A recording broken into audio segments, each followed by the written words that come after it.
For the first time in 4 years, President Obama did not have to worry about re-election today.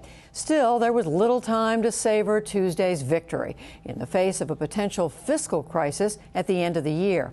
NewsHour correspondent Kwame Holman begins our coverage on this day after the election of 2012.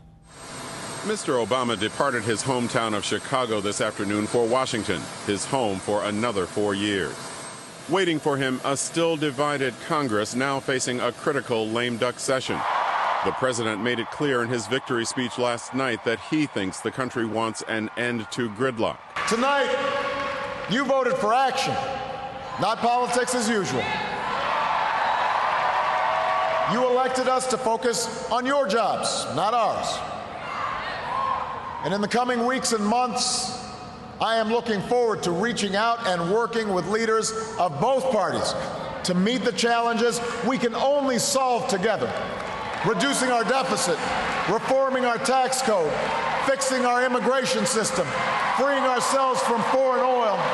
We've got more work to do. The most immediate challenge, avoiding the so-called fiscal cliff that looms in January, including expiration of the Bush-era tax cuts, plus more than $1 trillion in automatic spending cuts. The Senate's Democratic Majority Leader, Harry Reid, said voters agreed with the president on raising taxes for wealthier Americans. The president campaigned around the country saying, we know what the problems are with this fiscal problem. We just need some revenue. That was the issue. The mandate was, look at all the exit polls, look at all the polling. The vast majority of the American people, rich, poor, everybody agrees that the richest of the rich have to help a little bit. Republican leaders, led by House Speaker John Boehner, suggested a deal was possible and invited the president to make a proposal. Said Boehner, "This is your moment. We want you to lead." We're willing to accept new revenue under the right conditions. What matters is where the increased revenue comes from and what type of reform comes with it. Does the increased revenue come from government taking a larger share of what the American people earn through higher tax rates?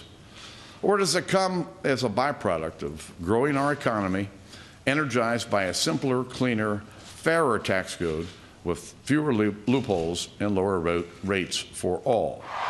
It all signaled a quick return to earth after the jubilation of election night that swept up even Chicago Mayor Rahm Emanuel during a live interview with the NewsHour's Ray Suarez. The president built his victory over Mitt Romney on a series of wins in battleground states, giving him 303 electoral votes, 33 more than needed. He also was running ahead in Florida for another 29 electoral votes, but the state had not yet been called after long lines on Tuesday held up the count. In the popular vote, the president received 50% to Romney's 48%, a difference of about 2.5 million ballots. Romney won white voters, but their share of the electorate was down slightly from 2008. Mr. Obama overwhelmingly captured black and Latino voters. Last night, he sought to appeal to both sides of the political divide. Whether I earned your vote or not, I have listened to you. I have learned from you. And you've made me a better president. And with your stories and your struggles, I return to the White House more determined and more inspired than ever about the work there is to do and the future that lies ahead. As a first step, the president telephoned congressional leaders today to talk about priorities for the rest of the year.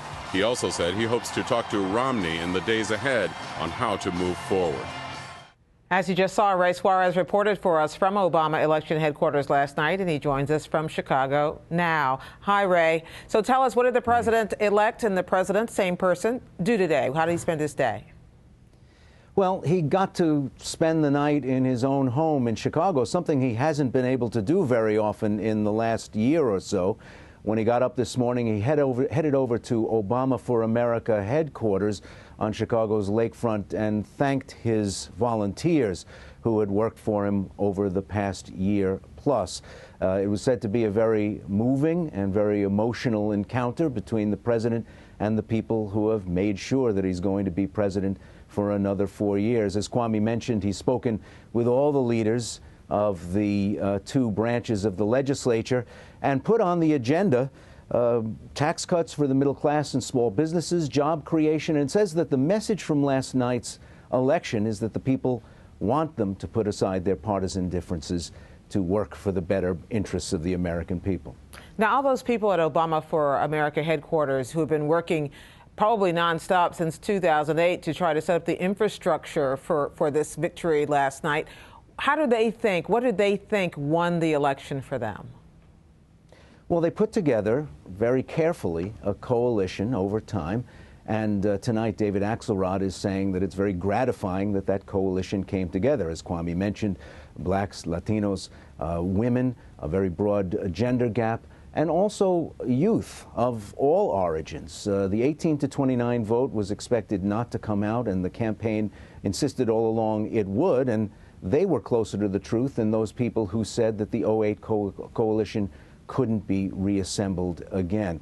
David Axelrod also said that in the key battleground state of Ohio, he thought it was a big mistake for Governor Mitt Romney to try to relitigate, in his words, the auto bailout, which turned out to be a big negative for him.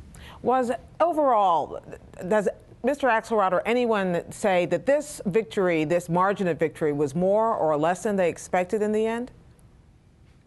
Well, they've all said that it turned out pretty much the way that they had expected it would. And earlier in the campaign season, when you talked about specific states, in fact, when you got down to specifics, the map pretty much looks today the way they said it would in recent weeks. One standout was the Latino vote, which for this election cycle broke double digits of the overall electorate for the first time.